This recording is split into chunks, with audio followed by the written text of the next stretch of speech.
Bonsoir tout le monde, bienvenue dans mon salon. Ce soir, j'ai décidé de tamiser les lumières un peu pour que nous puissions avoir une certaine intimité. Excusez, là, l'œil me pique. Qu'on ait une certaine intimité dans le confort de mon salon. Alors, cette semaine, on va apprendre à connaître la volonté de Dieu pour notre vie. Et on sait qu'il y a plusieurs chrétiens qui se demandent justement quelle est la volonté de Dieu en ce qui concerne leurs désirs et leurs plans? Qu'est-ce que Dieu veut par rapport à ça? Et on va voir aussi si Dieu nous cache ses plans comme un trésor caché. Est-ce que c'est possible de vraiment connaître la volonté de Dieu? Ben, c'est ce qu'on va voir.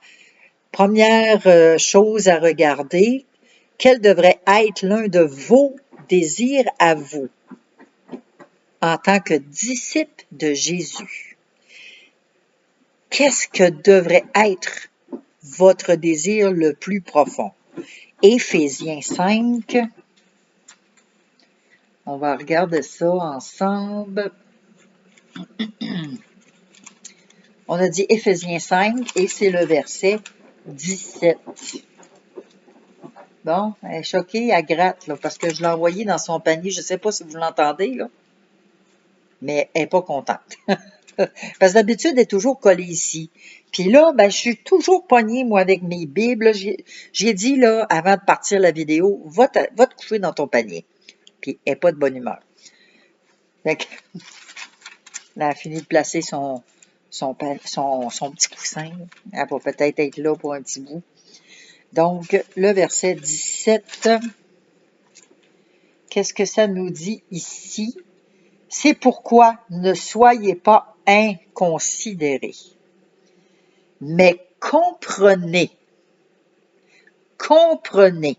quelle est la volonté du Seigneur. Ce que le Seigneur veut qu'on fasse, c'est qu'on comprenne la volonté du Seigneur.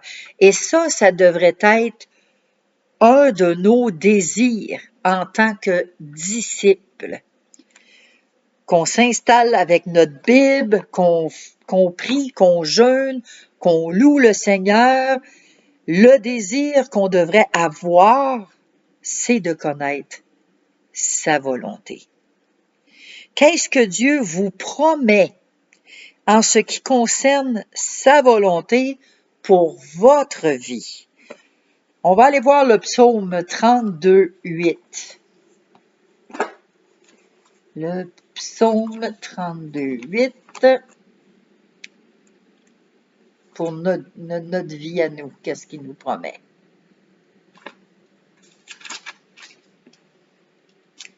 Je t'instruirai et te montrerai la voie que tu dois suivre.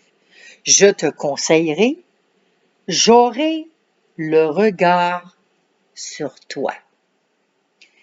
Donc, qu'est-ce que Dieu vous promet? Ben, il nous promet qu'il va nous instruire, qu'il va nous montrer la voie à suivre, qu'il va nous conseiller et qu'il aura le regard sur nous.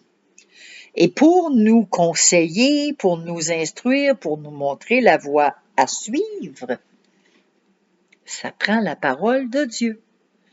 On doit lire la parole de Dieu pour agir selon sa volonté. Comment connaître la volonté de Dieu? C'est en lisant sa parole.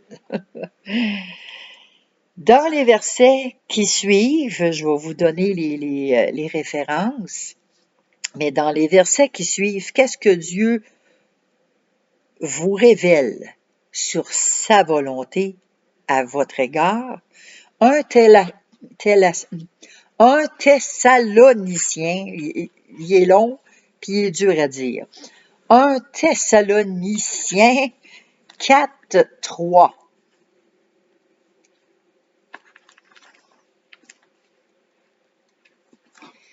Alors ici, ce que Dieu veut, c'est votre sanctification, c'est que vous vous absteniez de l'impudicité. Qu'est-ce que c'est que l'impudicité? C'est le péché, tout simplement. Donc, ce que Dieu veut, c'est ma sanctification, votre sanctification. Sanctification, c'est qu'on soit mis à part, qu'on se mette à part pour Dieu. C'est ça la sanctification, qu'on n'adhère pas au péché et que je m'abstienne de l'impudicité, que je m'abstienne de le commettre, le péché. C'est ce qu'il désire. 1 Thessaloniciens 5, 18. Rendez grâce en toutes choses, car c'est à votre égard la volonté de Dieu en Jésus-Christ. Alors, on doit rendre grâce. On fait des actions de grâce. Rendre grâce, c'est avoir une gratitude, des remerciements. Remercier Dieu pour toutes choses, même dans les moments les plus difficiles, dans les moments où ce qu'on vit des événements dans notre vie qui sont pas très agréables, on doit rendre grâce en toutes circonstances à Dieu. Que ce soit bon ou mauvais, on doit le faire. Rappelez-vous l'histoire que je vous ai contée de Joseph qui a été placé injustement en prison à cause de la femme de Potiphar, qu'elle elle trouvait tellement beau Joseph qu'elle le désirait sexuellement.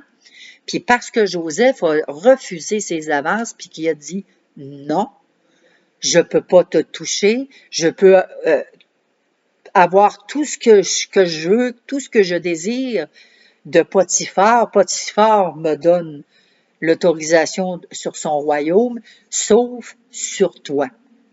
Puis là, ben elle, la femme à Potiphar, elle était pas contente.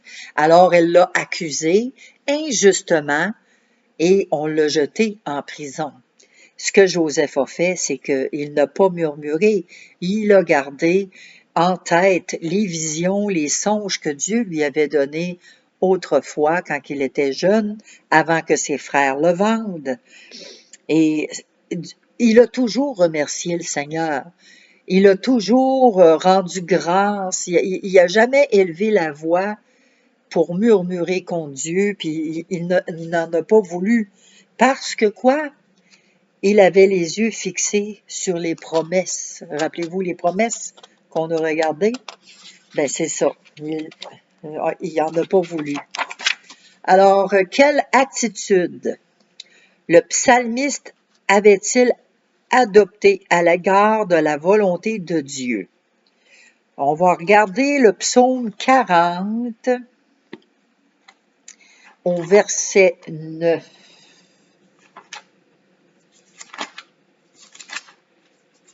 C'est quoi l'attitude? Parce que les attitudes, c'est important, hein? Avoir une bonne attitude, c'est très important.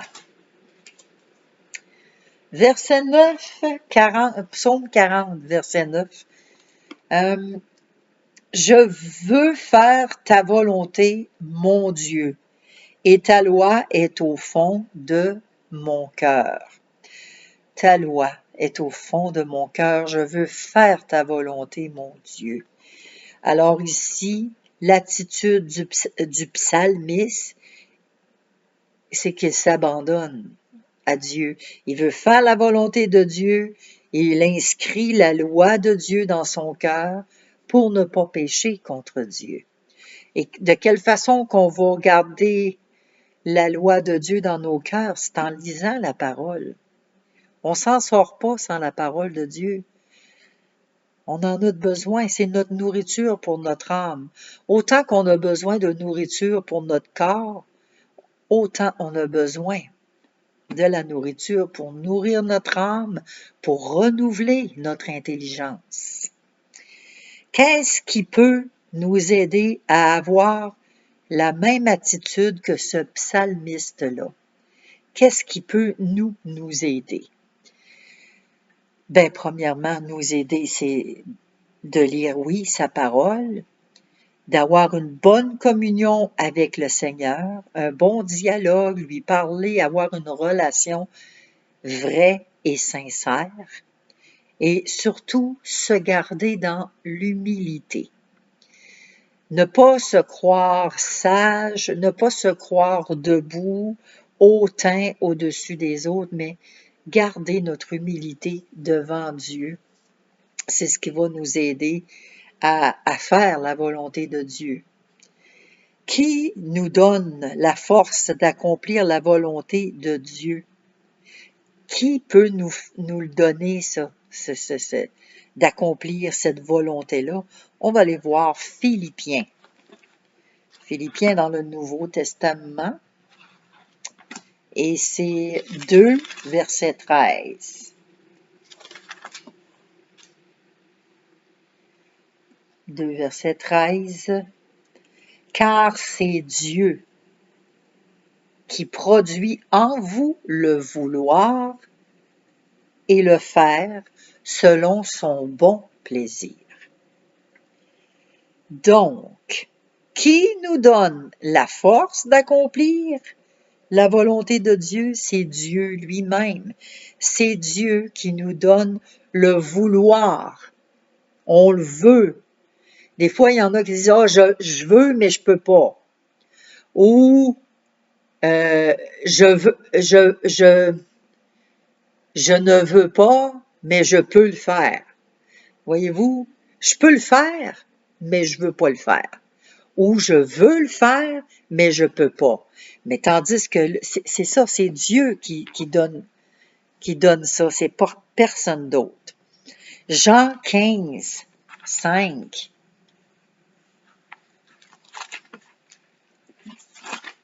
Jean 15, verset 5. Ici, qui nous donne la force d'accomplir la volonté de Dieu? Je suis le cep. Vous êtes les sarments. Celui qui demeure en moi et en qui je demeure porte beaucoup de fruits. Car sans moi, vous ne pouvez rien faire. Qui est-ce qui dit ça? C'est Jésus. Jésus nous aide à faire la volonté de Dieu le Père en autant que nous demeurons en lui et que lui demeure en nous. Donc, les chrétiens trouvent dans les Écritures toutes les indications dont ils ont besoin pour vivre avec Jésus-Christ. Il y a cependant certaines décisions à prendre pour lesquelles la Bible ne donne pas de directive. Un chrétien devrait dans ce cas appliquer les principes contenus dans la parole de Dieu. Des fois, on n'a pas vraiment de besoin de dire ah, je vais-tu au magasin, au dépanneur chercher du lait ou si j'y vais pas. On ne trouvera pas la réponse dans la Bible. Là. On est capable de raisonner par nous autres mêmes. En quelque sorte, c'est ça que ça veut dire. Il y a des choses qu'on est capable de prendre des décisions par nous-mêmes, sans avoir toujours « Ah, ben Dieu, je peux-tu faire ça? Ah, Dieu... » À un moment donné, grandis un peu. Hein? Faut grandir, faut devenir mature. Les principes pour prendre une décision. Vos objectifs selon la parole de Dieu. Dieu a donné des commandements spécifiques qui peuvent justement nous aider à prendre des décisions dans notre vie. Ça peut être des décisions importantes au sujet d'un travail, d'une certaine activité, aussi de faire des activités. Ici, on doit décrire notre manière,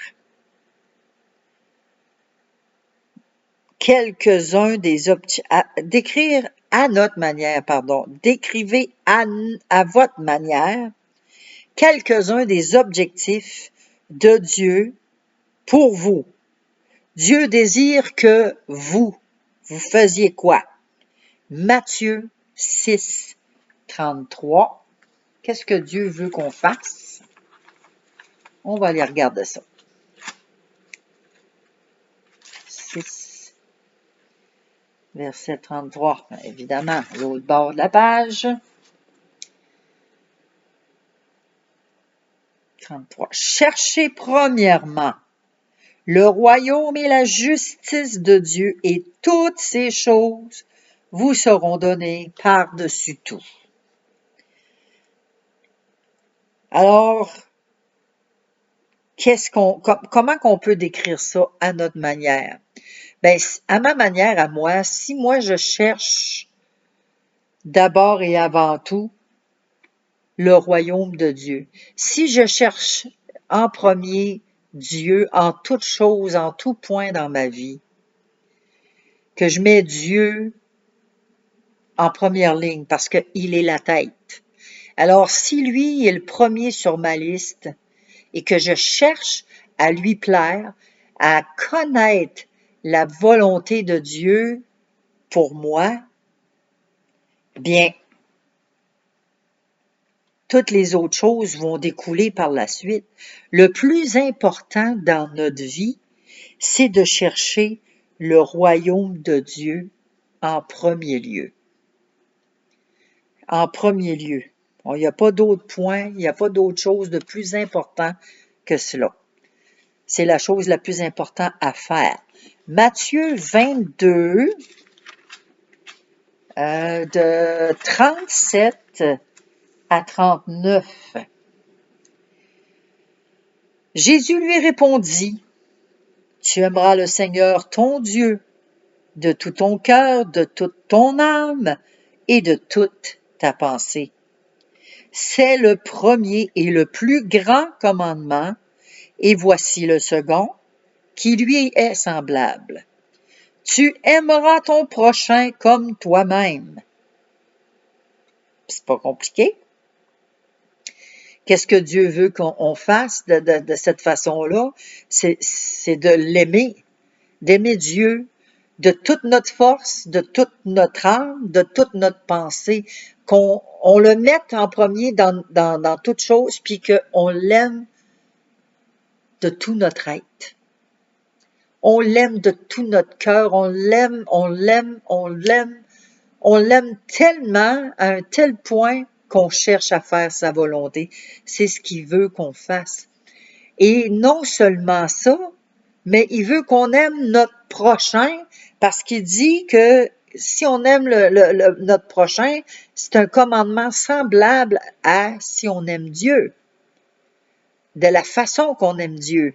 Alors, la façon qu'on aime Dieu, on doit le transmettre aussi à notre prochain.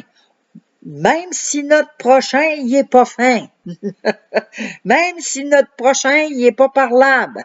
Même si notre prochain se moque de nous. Même si notre prochain veut rien savoir de nous. On doit l'aimer comme on aime Dieu. On doit chercher à lui faire du bien. On doit chercher à ne pas se venger de notre prochain si notre prochain, il nous fait quelque chose. Matthieu 28,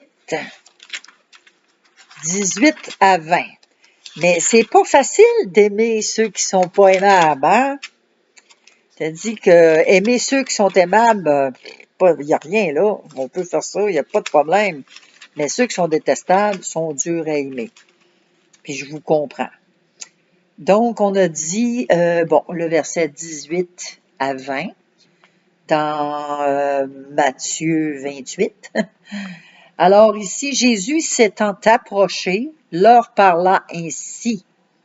« Tout pouvoir m'a été donné dans le ciel et sur la terre. Allez, faites de toutes les nations des disciples, les baptisant au nom du Père, du Fils et du Saint-Esprit, et enseignez-leur à observer tout ce que je vous ai prescrit. Et voici, je suis avec vous tous les jours jusqu'à la fin du monde. » Jésus, ce qu'il veut ici, là, ce qu'il nous montre, c'est que on fasse des disciples. Qu'on soit pas juste un croyant comme ça, là, puis qu'on s'assoit sur notre salut, puis qu'on fait rien. Dieu veut qu'on soit d'abord des disciples et que nous allions pour faire des disciples. Parce que c'est le but. plus qu'il va y avoir des disciples, plus qu'il va y avoir des chrétiens raffermis dans la foi, ben Dieu va être content. Puis quand Jésus va revenir, il ne se posera pas la question, trouverai-je encore la foi sur la terre si on est tous affermis? Hein? Donc, c'est dans la volonté de Dieu qu'on fasse des disciples, qu'on aille faire des disciples, qu'on les baptise au nom du Père, du Fils et du Saint-Esprit. Parce que le baptême, c'est quelque chose de public. C'est quelque chose qui prouve, qui témoigne qu'on veut suivre Jésus-Christ. Le baptême, c'est significatif. Quand on se fait baptiser, qu'on se fait ensevelir complètement dans l'eau, c'est qu'on meurt avec Jésus-Christ. Et lorsqu'on se relève de l'eau, on est ressuscité en Christ. Donc, on a crucifié notre vieille nature dans l'eau et on est maintenant devenu une nouvelle créature en Jésus-Christ. Et que maintenant, ce n'est plus moi qui vis, mais c'est Christ qui vit en moi. C'est assez bien expliqué, ça, j'espère. J'espère que vous me suivez. 1 Pierre 1,15. 1 Pierre 1,15. Qu'est-ce que ça nous dit ici? Mais puisque celui qui vous a appelé est saint, vous aussi soyez saints dans toute votre conduite. Pas compliqué, soyez saints. Soyez saints dans toute votre conduite. Alors, c'est à nous à faire un travail quotidien, c'est à tous les jours. On doit travailler sur notre caractère, notre attitude, on doit travailler sur nos paroles, on doit travailler vraiment à faire la volonté de Dieu. On doit travailler à se sanctifier, saint, devenir saint. C'est ça, on doit travailler sur ça, être saint dans ma conduite. 2 Pierre 3, 18.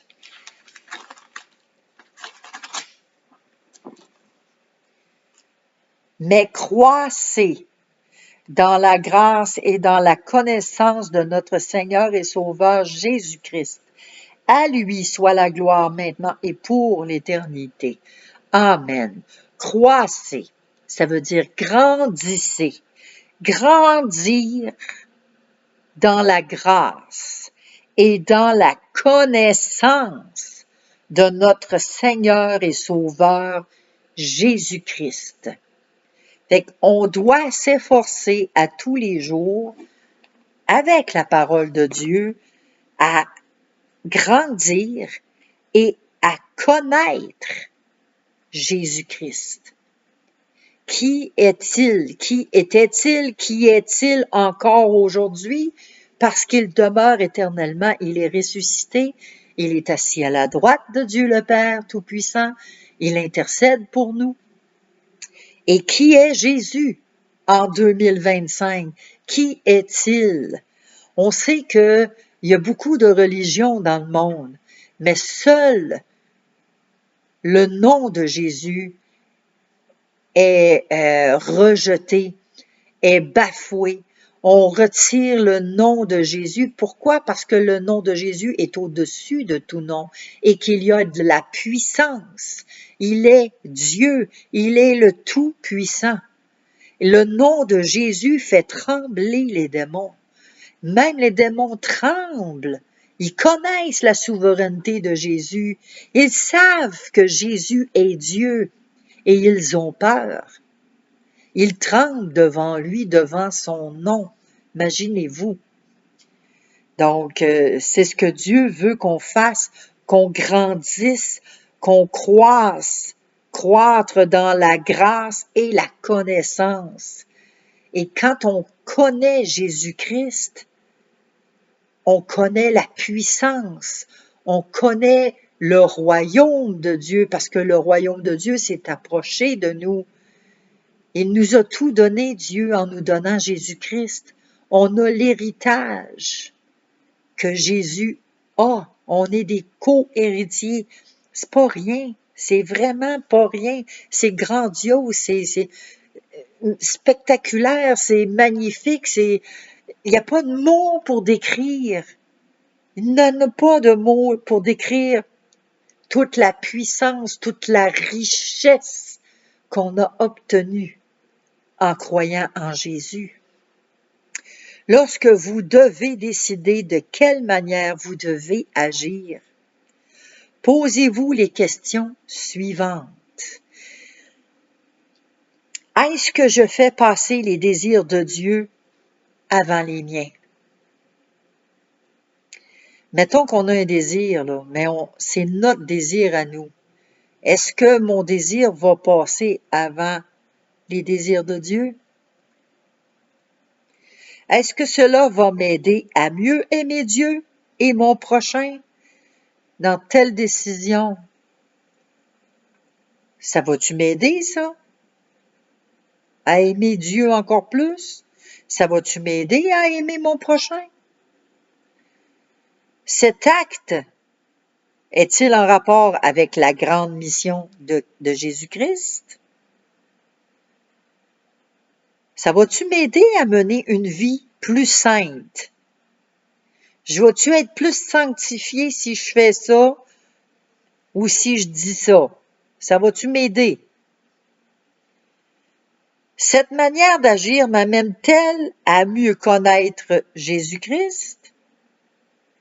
Si j'agis de cette façon-là, mettons avec colère, si j'agis avec colère, est-ce que ma colère va m'aider à connaître Jésus? Non, pas du tout. Au contraire, si je demeure dans la colère, je vais m'éloigner. Une réponse honnête à ces questions vous aidera à prendre une décision qui soit en accord avec la parole de Dieu. Cherchez d'autres questions qui peuvent vous aider aussi dans la Bible. Vous pouvez vous en écrire des questions. 1 Corinthiens 6,12, on va aller lire ça. Corinthiens, ici. 6,12.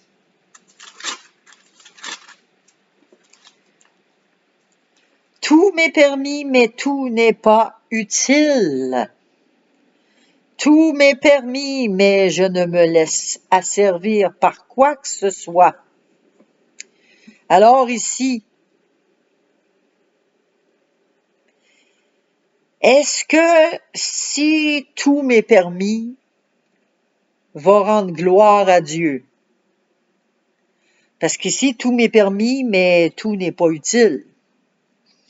C'est pas défendu de fumer, c'est pas défendu de boire, c'est pas défendu de faire de la fornication, c'est pas défendu ci, c'est pas défendu ça, c'est ci, puis c'est ça, puis c'est ça. Tout m'est permis. J'ai le droit de tout faire en tant qu'être humain. J'ai le droit de tout faire. J'ai le droit.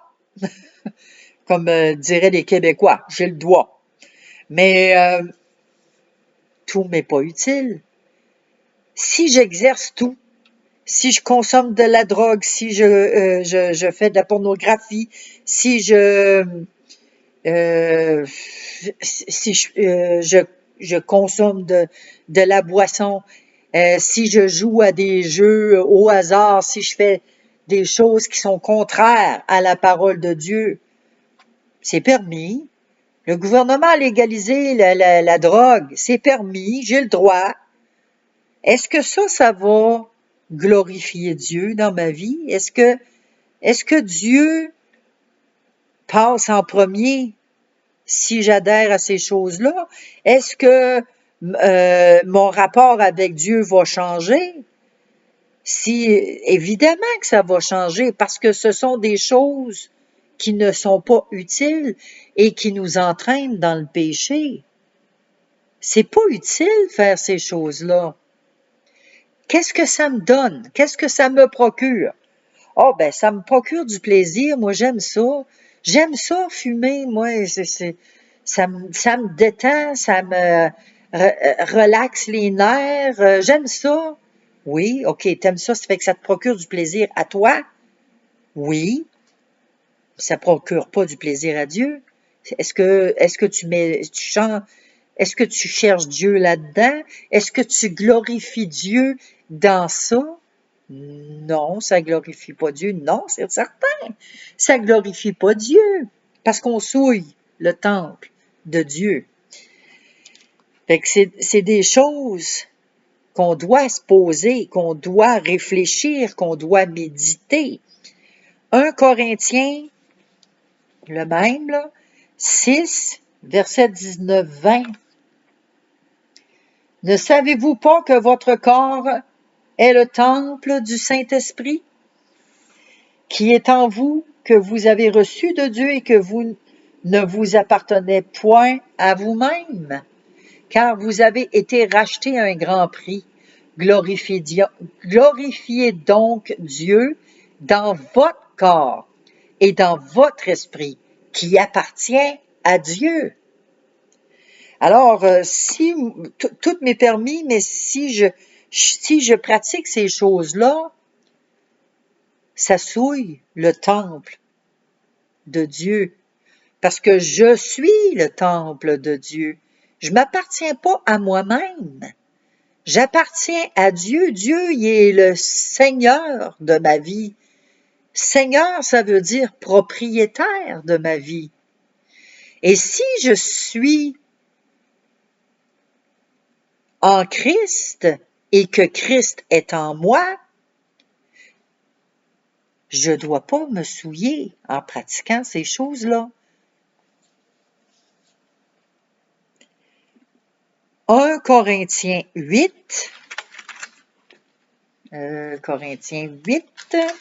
verset 9.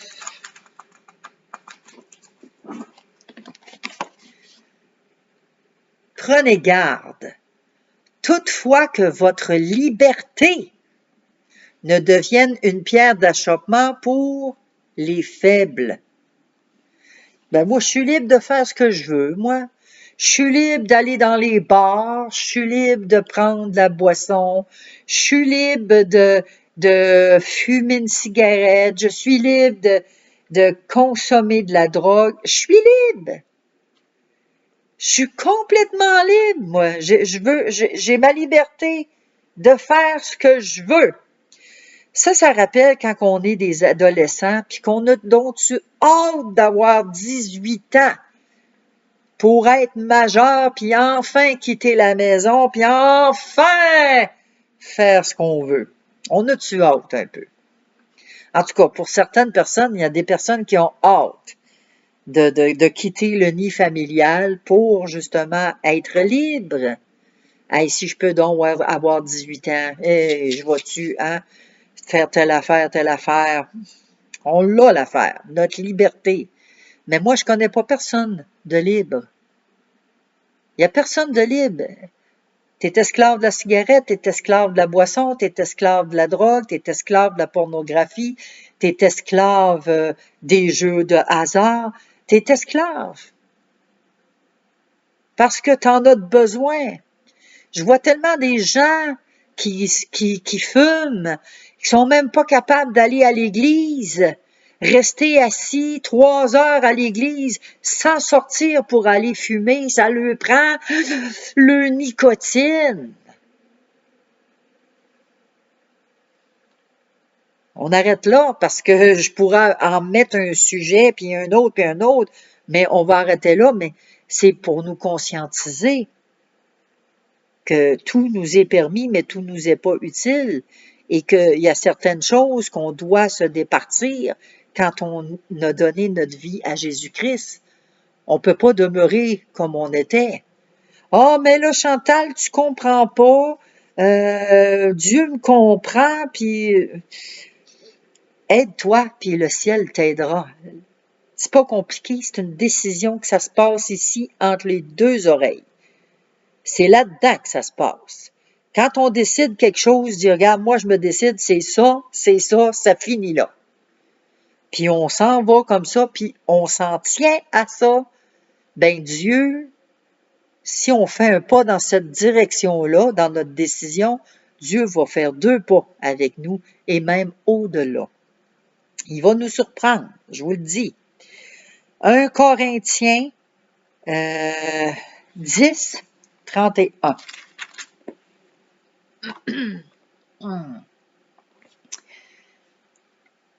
Soit donc que vous mangiez, soit que vous buviez, soit que vous fassiez quelques autres choses, faites tout pour la gloire de Dieu. Donc, moi, si je mange, si je bois, peu importe ce que je fais, la chose que je vais faire, il faut que je garde dans la tête que je dois tout faire pour la gloire de Dieu. Si je suis enivré, que je perds ma tête à cause de la boisson, que le lendemain, je me souviens pas de qu'est-ce que j'ai fait la veille, est-ce que ça glorifie Dieu? Non, ça glorifie pas Dieu. Dans toutes les choses que l'on fait, on doit chercher à honorer Dieu et à le glorifier. Obéir à Dieu. Si vous refusez d'obéir à Dieu dans ce qu'il vous a déjà montré, Dieu nous le montre de bien des façons. Mais si on choisit de désobéir, comment Dieu donnerait-il de nouvelles indications? Il nous l'a déjà dit, il nous a déjà avertis, mais on n'obéit pas. L'obéissance à la volonté connue de Dieu est une condition importante pour recevoir de nouvelles instructions. Des fois, on n'obéit pas, puis on continue dans ce qu'on fait, et que là, à un moment donné, ben, il arrive quelque chose, mais là, on est surpris que Dieu ne nous réponde pas. Posons-nous la question. On a-tu réglé telle affaire dans notre vie? Est-ce qu'on garde notre péché? Est-ce qu'on continue de le pratiquer? Comment pouvez-vous bien comprendre la volonté de Dieu? Psaume 37, 31. Ça brasse un peu aujourd'hui, la leçon qu'on a. Parce que c'est normal, plus qu'on va vieillir dans notre marche chrétienne, qu'on va grandir, bien plus que on va manger de la viande. Hein? On ne restera pas au lait, là. Parce que ça commence à être de la nourriture solide, là. Ça brasse un petit peu, effectivement. Psaume 37, le verset 31, je vous ai dit.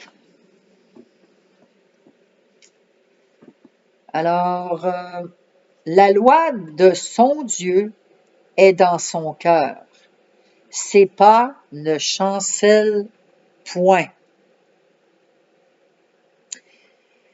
Comment est-ce qu'on peut dans ça, qu'est-ce qu'on peut faire dans ça pour bien comprendre la volonté de Dieu? C'est en plaçant la loi de Dieu dans notre cœur. Comment est-ce qu'on va faire pour placer la loi de Dieu dans notre cœur? Lire la parole de Dieu. La lire, la méditer, médite-la jour et nuit, nous dit Josué dans le chapitre 1. On doit la méditer. On doit la lire et la relire et la relire et y repenser et repenser. Psaume 119. Oups, un petit peu trop loin. Psaume 119, on a dit le verset 105.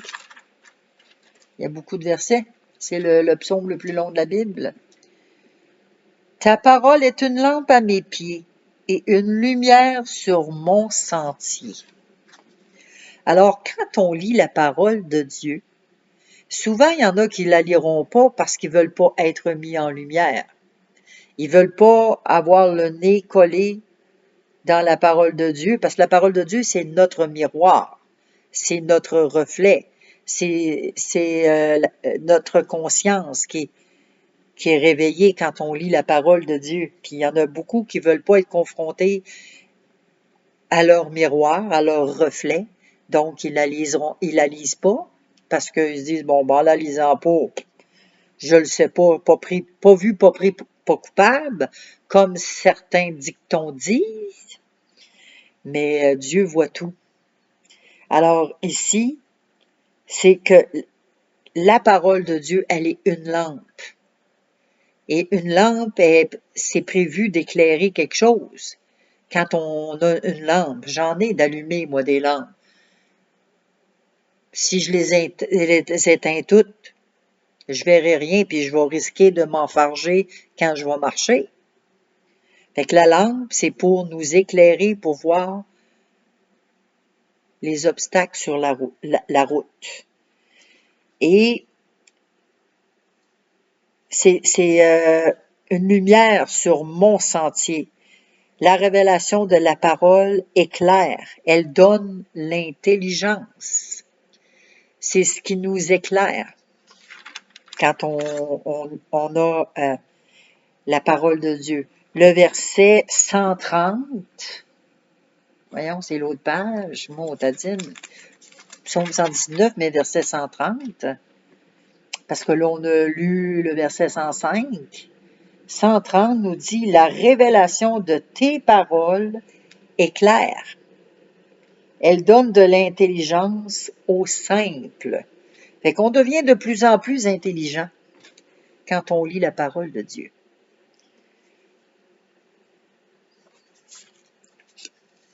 C'est une bonne nouvelle, hein? C'est une très bonne nouvelle, même excellente, je dirais. Que faire d'autre pour apprendre à connaître la volonté de Dieu? Psaume 143. On est pas mal dans les psaumes ce soir, hein? C'est parce que les psaumes, on peut prier, on peut méditer sur les psaumes. Si vous ne savez pas comment prier, là, c'est un bon moyen de le faire. Lire les psaumes. Donc, le verset 8 du chapitre du psaume, je vais y arriver. Le psaume 143, verset 8. Bon. Fais-moi dès le matin entendre ta bonté, car je me confie en toi. Fais-moi connaître le chemin où je dois marcher, car j'élève à toi mon âme. C'en est une belle prière, ça. C'en est une façon d'apprendre à connaître la volonté de Dieu, c'est de lui demander. Quand on se lève le matin, c'est de remercier Dieu pour la nuit de sommeil qu'on a eue. C'est extraordinaire. Lui demander, c'est pas compliqué. Fais-moi dès le matin entendre ta bonté. Parce que Seigneur, je me confie en toi aujourd'hui. Je te remets ma journée entre tes mains aujourd'hui. Fais-moi connaître le chemin où je dois marcher, car j'élève à toi mon âme. On pourrait continuer. Délivre-moi de mes ennemis, ô Éternel. Et ça en est des prières. On peut prier avec ça. C'est un bel outil de travail pour nous aider justement à connaître Jésus-Christ. Jacques 1,5. Frère Jacques, 1, verset 5. Si quelqu'un d'entre vous manque de sagesse, qu'il la demande à Dieu qui donne à tous simplement et sans reproche, et elle lui sera donnée. Demande à Dieu de la sagesse. Dieu va t'en donner de la sagesse. C'est pas compliqué. Demandez et vous recevrez. Quand on demande de la sagesse, ça fait partie de la volonté de Dieu pour notre vie. Parce que Dieu désire et Dieu veut qu'on ait de la sagesse pour être capable de discerner, de faire des bons choix. Parce qu'on vit avec les conséquences de nos choix quand nos choix sont pas bons.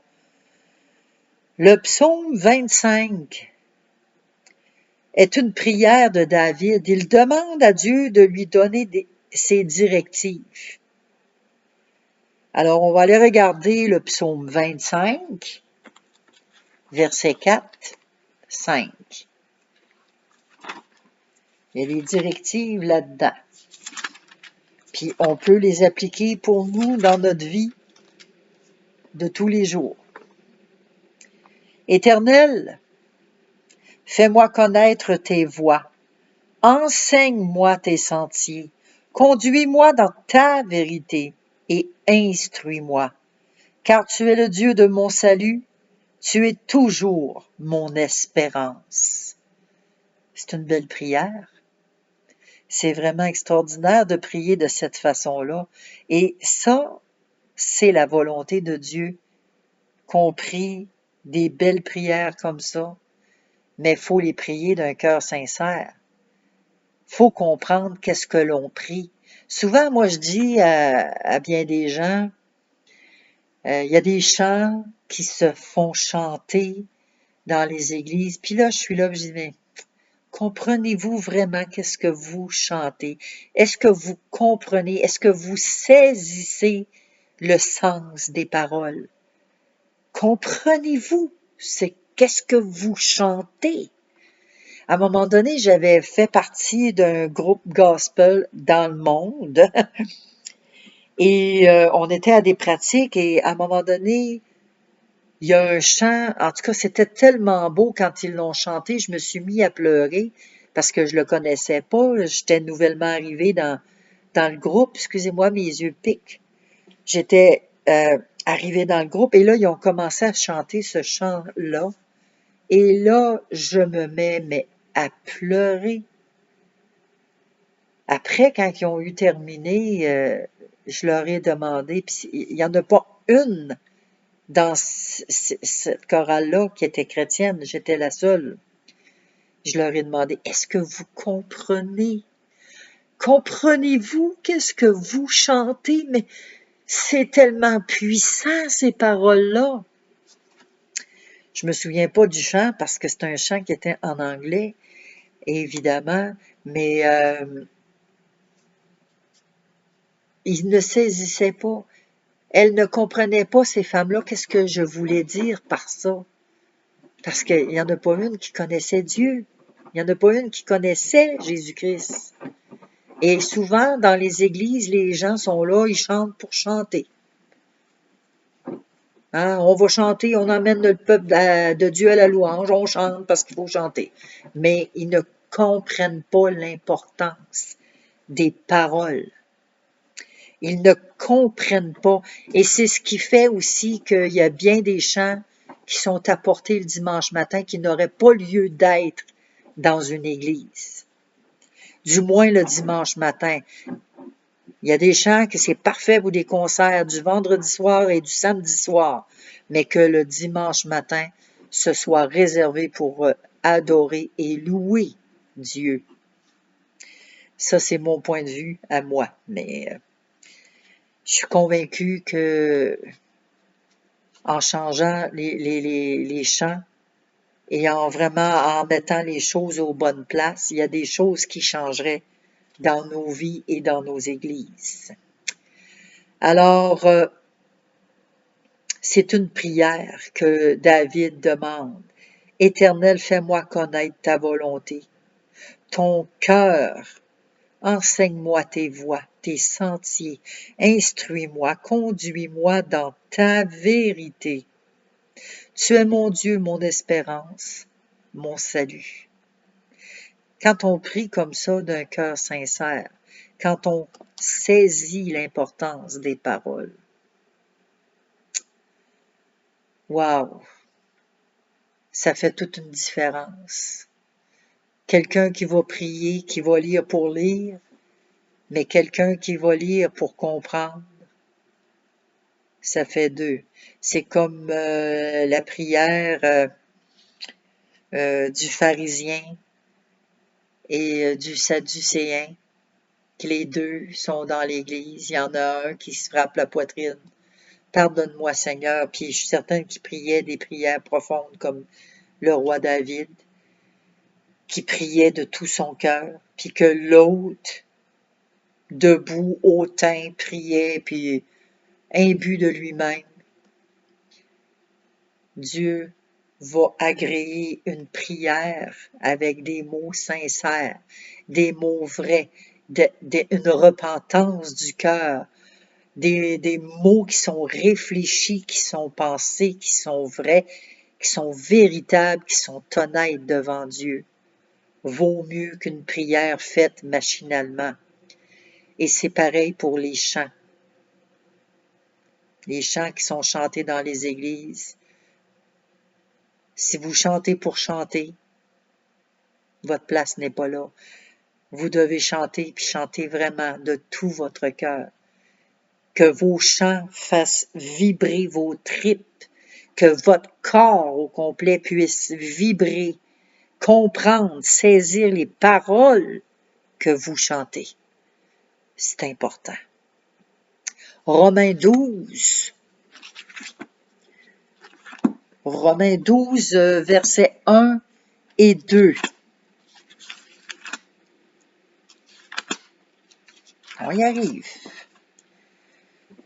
Je vous exhorte donc, frères, par les compassions de Dieu, à offrir vos corps comme un sacrifice vivant, saint, agréable à Dieu, ce qui sera de votre part un culte raisonnable.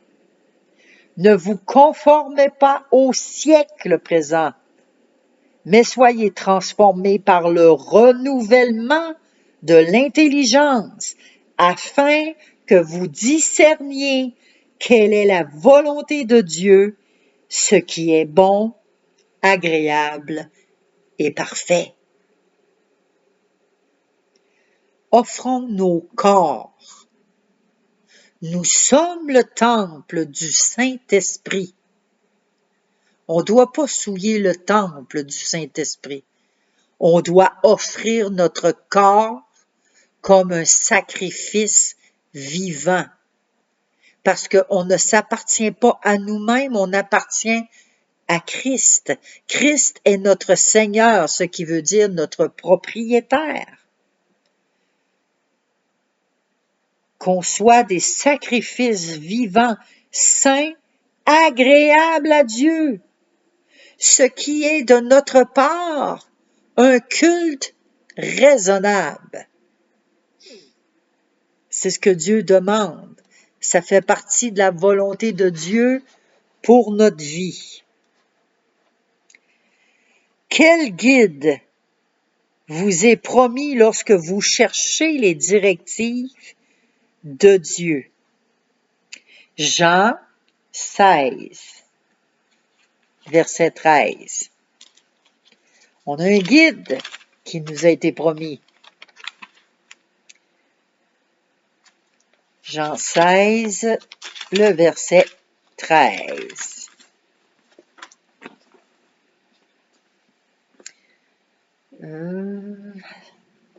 13, t'es où toi? Quand le Consolateur sera venu, l'Esprit de vérité. Le Consolateur, c'est l'Esprit de vérité. Il vous conduira dans toute la vérité, car il ne parlera pas de lui-même, mais il dira tout ce qu'il aura entendu, et il vous annoncera les choses à venir. Le Saint-Esprit. C'est pour ça que moi, je dis toujours aux gens, quand vous venez dans le quartier Saint-Roch, Puis pas juste dans le quartier Saint-Roch, dans notre vie de tous les jours. Soyez à l'écoute du Saint-Esprit, parce que c'est le Saint-Esprit qui nous instruit, qui nous enseigne, qui nous conduit. Donc, c'est important. Le consolateur, l'Esprit de vérité, c'est lui qui nous guide pour chercher et connaître les directives de Dieu. N'est-ce pas merveilleux? Amen. Merci Seigneur. Être réceptif à la volonté de Dieu. Faut être réceptif. On surmonte bien des difficultés lorsqu'on cherche la volonté de Dieu. Si on est prêt à lui obéir, quelle que soit sa volonté. Des fois, ça ne fait pas toujours notre affaire. Mais si on obéit, les bénédictions en découlent. Des fois, on ne comprend pas, puis parce qu'on ne veut pas comprendre, on va chercher à faire notre propre volonté. Mais les bénédictions, on ne les a pas à ce moment-là. Et on passe à côté du plan de Dieu pour notre vie. On passe à côté de notre destinée. Il est possible que vous ne connaissiez pas quelques-unes des options entre lesquelles vous devez choisir. Par quel moyen pouvez-vous obtenir un supplément d'information? Vous allez aller le chercher, ça c'est votre devoir. Proverbe 15, 22. Il y a un autre moyen qu'on peut obtenir un supplément d'information. C'est quoi?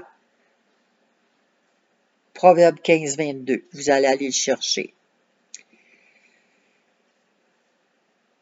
Expliquez le principe que Jésus a donné à ceux qui le questionnaient. Ça, on va regarder ça ensemble. Jean 7, 17. Bon, je suis tombée dans Jean à Luc. Et Jean 7, 17. Le principe que Jésus a donné à ceux qui le questionnaient.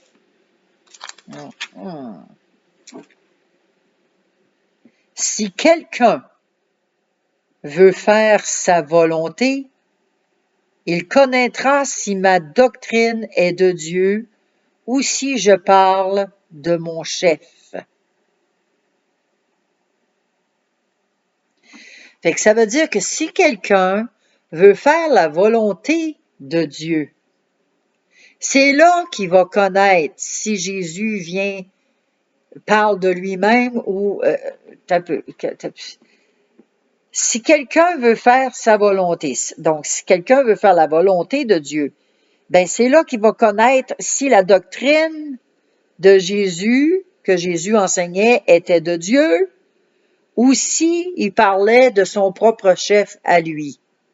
Fait en voulant faire la volonté de Dieu, Dieu il envoie son Saint-Esprit, il donne le discernement, et c'est là qu'on voit, quand on a le discernement, ah ben oui, ça.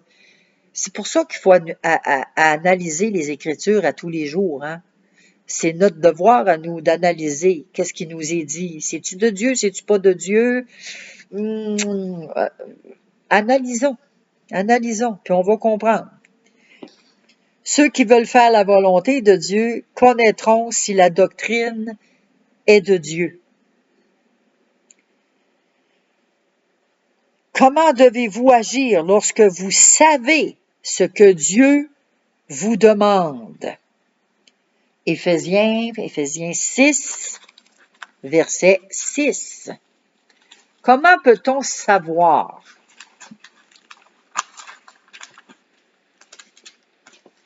Éphésiens 6, 6. Alors, vas-tu le trouver? OK. Non pas seulement sous leurs yeux. C'est ça, Éphésiens? Ou je suis-tu dans les patates, là, moi? Éphésiens 6, OK. Non pas seulement sous leurs yeux, comme pour plaire aux hommes, mais comme des serviteurs de Christ qui font de bon cœur la volonté de Dieu. Comment devez-vous agir lorsque vous savez ce que Dieu vous demande? ben c'est de obéir pour plaire à Dieu de bon cœur et de bonne volonté. C'est de cette façon-là qu'on doit obéir. Donc, c'est tout pour cette semaine. C'est extraordinaire, hein? On arrête là pour cette semaine. Je pourrais continuer encore. Il reste quelques questions, mais je pense qu'on a saisi l'importance du message, de connaître la volonté de Dieu pour notre vie. Donc, je vous quitte là-dessus. Je vous souhaite une bonne nuit à tout le monde. On se donne un rendez-vous la semaine prochaine. Merci d'avoir été là. Je vous embrasse et je vous apprécie au nom de Jésus. Amen.